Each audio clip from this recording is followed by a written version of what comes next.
마치 독수리가 그 보금자리를 어지럽게 하며 그 새끼 위에 너풀거리며 그 날개를 펴서 새끼를 받으며 그 날개 위에 그것을 엎는 것 같이 여호와께서 홀로 그들을 인도하셨고 함께한 다른 신이 없었도다. 아멘.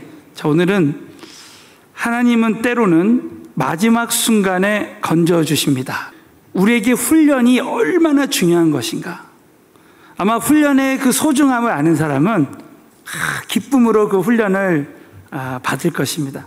이제 대학 들어가기 전에 그 방학이 있었죠. 그 겨울방학에 앞으로 제 학비와 용돈은 한번 제가 벌어봐야 되겠다 하고 겨울에 군고구마 장사를 하기로 결단했어요. 그래가지고 용산시장에 새벽에 가서 고구마를 띄워가지고 장사를 하는데 그 당시 돈으로 300만 원을 벌었어요. 300만 원. 그 다음에 또 했어요. 제가 그 당시 그 나이에 새벽 시장에 나가서 이 고구마를 사다가 장사를 하는데 그 결과가 너무 좋으니까 새벽에 일어나기가 힘든데도 불구하고 제가 일어나더란 말이에요. 그 훈련을 계속 기쁨으로 반복을 하는 거예요. 될 때까지. 영적인 훈련도 마찬가지입니다. 저와 여러분이 저는 요즘도 새벽 기도 하는 것이 참 쉽지 않아요.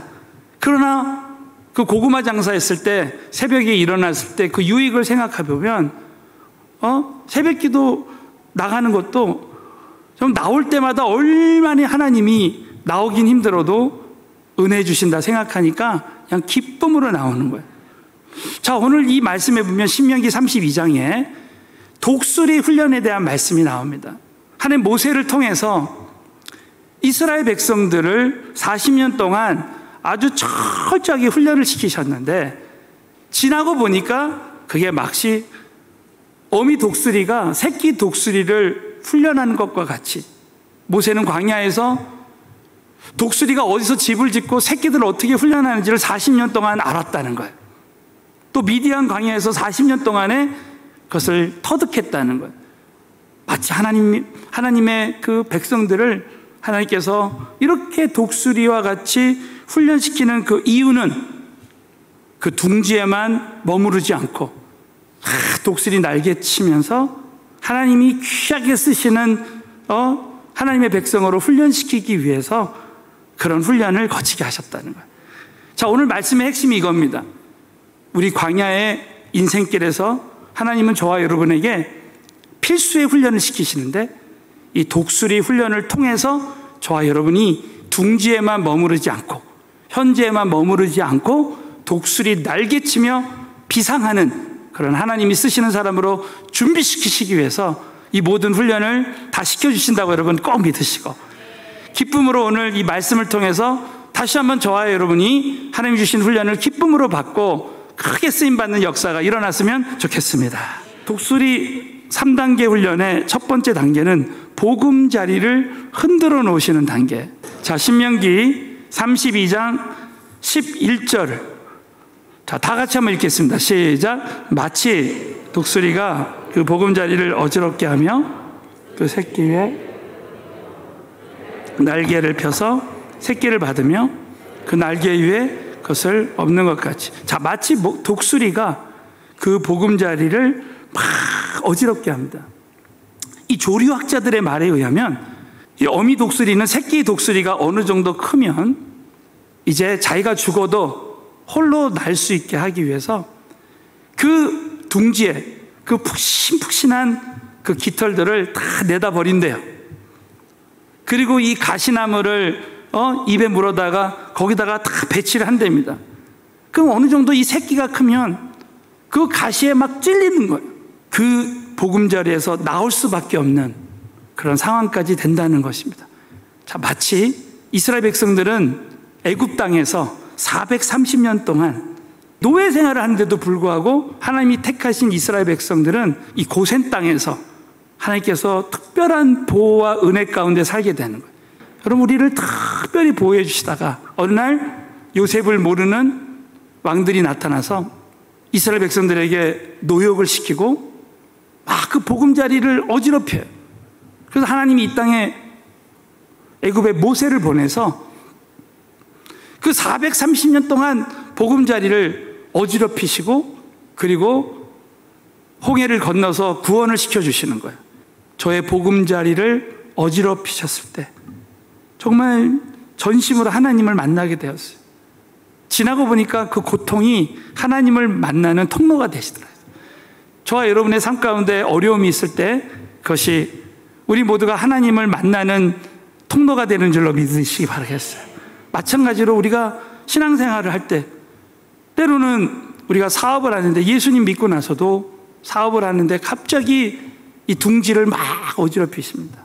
관계에 어려움이 오고 재정에 어려움이 오고 또 우리 가정생활 하는데 자녀들에게 어려움이 오고 갑자기 건강에 어려움이 오고 나의 둥지를 어지럽혀 놓으실 때가 있습니다.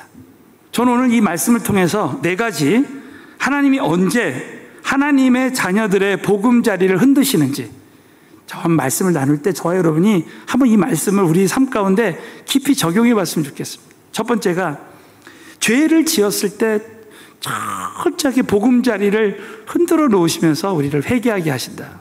자, 예레미야서 9장 7절 다 같이 읽습니다. 시작.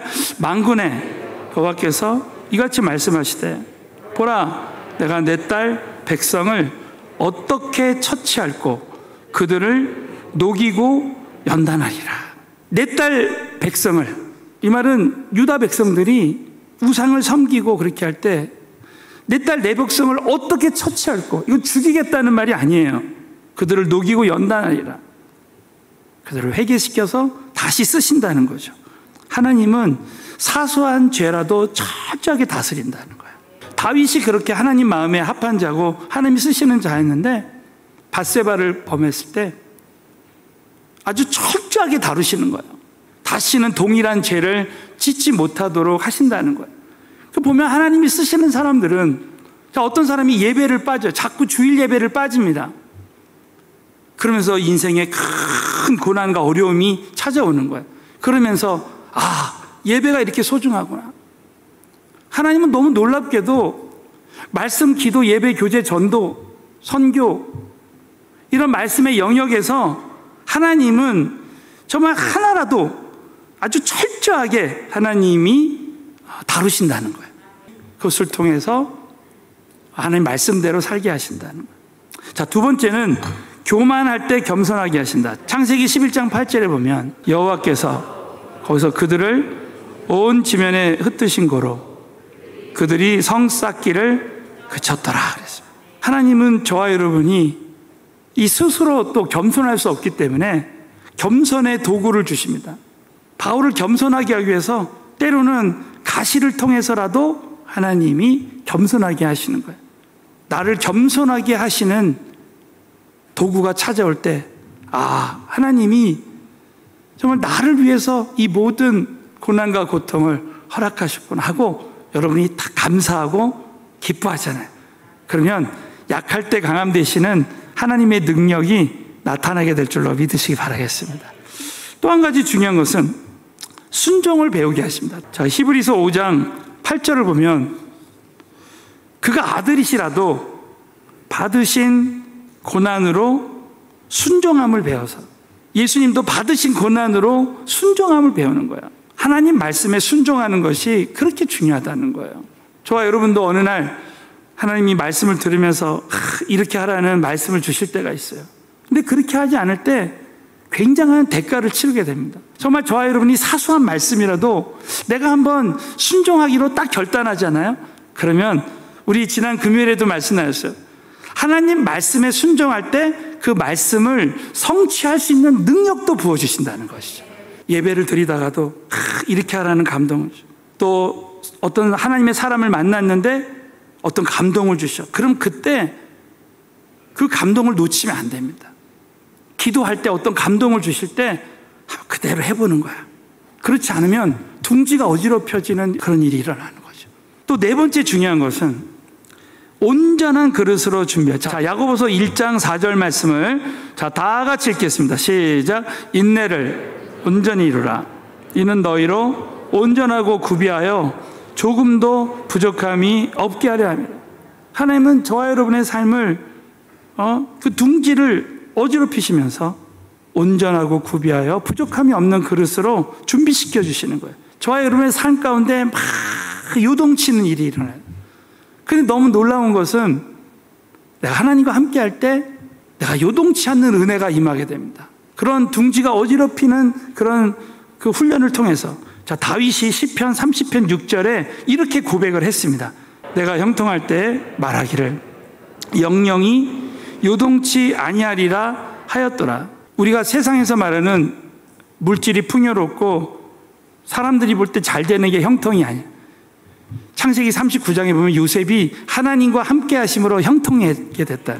요셉은 감옥에서도 정말 형통했습니다. 그 이유는 뜻하지 않게 감옥에서 그 술관원장의 그 꿈을 해석해서 결국 바로의 꿈을 해석해서 바로 이 애굽의 총리가 되었지 않습니까?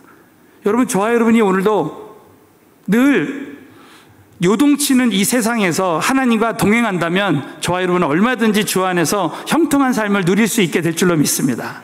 이 땅에서 절대로 요동하지 않는 산은 없어요.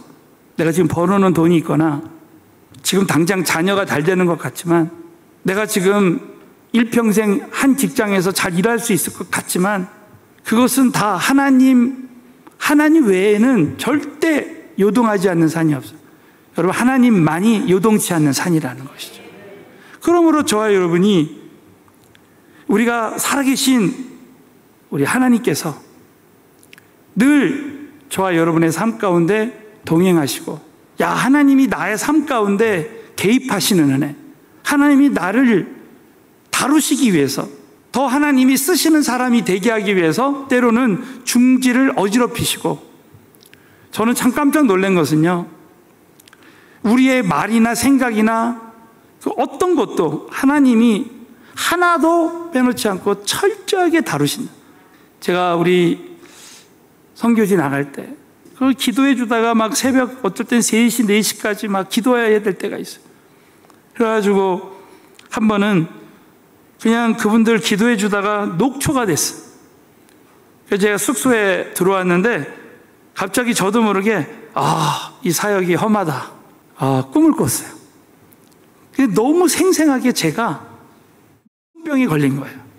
그때 문득 어떤 생각이냐면, 내가 육체가 성할 때 하나님이 나를 쓰시는 대로 쓰임 받는 것이 축복이었구나 하면서 제가 그때 꿈에 하나님께 그렇게 기도를 했어요.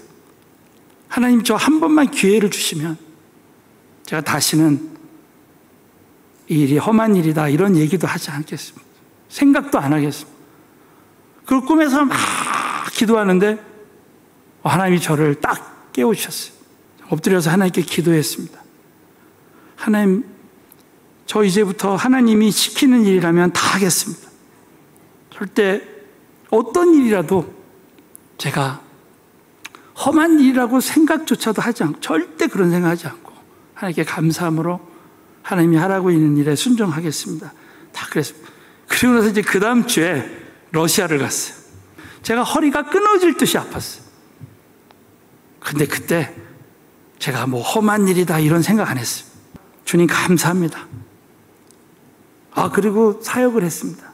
참 어떤 마음이 드냐면, 하나님은 주의 종들을 다루실 때도 그 생각 하나도 다 하나님이 다루시는 거예요.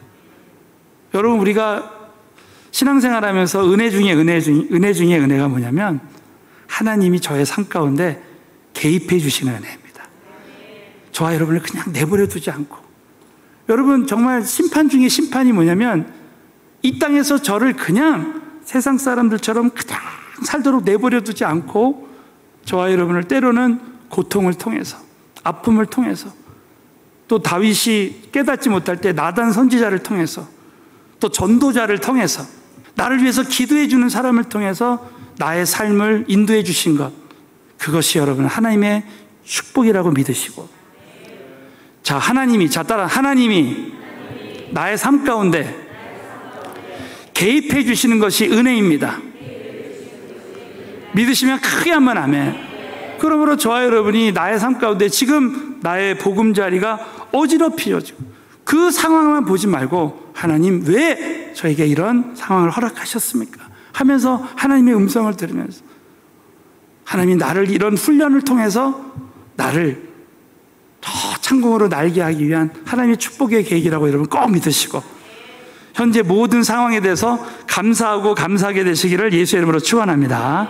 두 번째가 추록시키는 단계입니다. 자, 우리 예레미야서 49장 16절에 보면 귀한 말씀이 나옵니다. 여기 보면 바위 틈에 거하며 산꼭대기를 점령한 자요 스스로 두려운 자인 줄로 여김과 내 마음의 교만이 너를 속였도다.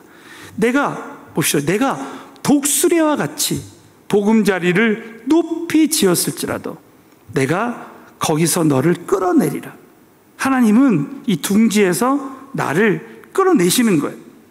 그런데 우리가 걱정하지 말아야 될 것은 하나님이 우리를 끌어내실 때 그냥 무작정 추락시키는 것이 아니라, 자, 우리 신명기 32장 11절을 보면 마치 독수리가 그 보금자리를 어지럽게 하고 그 새끼 위에 너풀거리며 그 새끼 위에서 그 새끼를 보고 있는 거예요. 자, 저와 여러분이 이 신앙생활 할 때 내가 추락하는 것을 느낍니다. 자신감이 추락하고 나의 자존감이 추락하고 다시는 일어나지 못할 것 같은 그런 영적인 침체 가운데로 떨어질 때가 있어요. 새끼 독수리가 그렇게 막 추락할 때 결국 새끼 독수리는 누구를 바라봅니까? 어미 독수리만 바라볼 수밖에 없어요. 그러므로 저와 여러분이 우리 인생에 큰 추락하는 어려움이 찾아올 때 우리는 우리의 영원한 영의 아버지 되시는 하나님만 바라봐요. 자, 그래서 우리 한번 암송하는 말씀, 우리 오랜만에 히브리서 12장 2절 말씀을 다 같이 한번 큰 소리로 읽겠습니다. 시작. 믿음의 주여 또 온전케 하시니 저는 그 앞에 있는 즐거움을 위하여 십자가를 참으사 부끄러움을 개의치 아니하시더니 하나님 보좌 우편에 앉으셨느니라. 하나님은 믿음의 주여 온전케 하시는 회복의 하나님. 저는 이 말씀을 통해서 다시 한번 노뱀을 생각해 봤어요. 자, 이스라엘 백성들이 불뱀에 물려 죽었는데 장대 위에 높이 단 노뱀만 바라보면 살아났어요. 분명히 불뱀에 물렸어도 노뱀을 바라보면 회복이 일어났습니다. 여러분, 저는 이 코로나19에 어려움이 있어도요, 저와 여러분이 십자가에 달리신 예수님만 바라보면 회복이 일어날 줄로 믿어요. 회복이 일어납니다. 저와 여러분의 삶 가운데 우리는 이 과정을 계속 반복. 언제까지 합니까? 새끼 독수리가 믿음의 날개를 쳐서 독수리 날개 치듯이 날아오를 때까지 이 훈련을 계속 반복합니다. 그때마다 사랑하는 성도 여러분, 저와 여러분은 주님만 바라보면 기적이 일어나는 것이죠.